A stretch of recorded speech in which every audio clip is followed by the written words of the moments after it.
ராம் ராம். வாழ்க வளமுடன். Voice of கான்ஷி நேயர் அனைவருக்கும் இனிய காலை வணக்கம். இன்றைக்கி நாம் கார்த்தால எழுந்து மொபைலில் தான் நோண்டுறோம். சுவாமியை பார்க்குறோம், காஃபியை குடிக்கிறோம், சந்தியாவந்தம் இருந்தால் அதை பண்ணுறோம். அறிவுக்கு வேலைங்கிறது அலைபேசியோடையே முடிஞ்சு போய்டுறது. பலருக்கும் இதே தான் வேலை.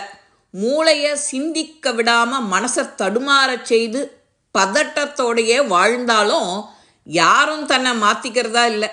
ஆசை தானே மனுஷனை ஏழையாக்குறது. போதுங்கிற மனசே பொன் செய்யும் மருந்து. இதையும் யோசிக்கிறது இல்லை. தனக்கான வாழ்க்கையை சரியான வாழறது கிடையாது. அந்த சரின்ற வாழ்க்கை அதுதான் நமக்கு உண்மைங்கிறது நாமளே ஒரு பொய்யா உருவாக்கிக்கிறோம். பணம் பந்தியில், குணம் குப்பையில். இது நாம் யோசிக்க வேண்டிய தருணம். வீட்டுக்கு ஒரு மரம் கண்டிப்பாக வளர்க்கணும். இனி வரும் காலங்களில் நம் வாரிசுகள்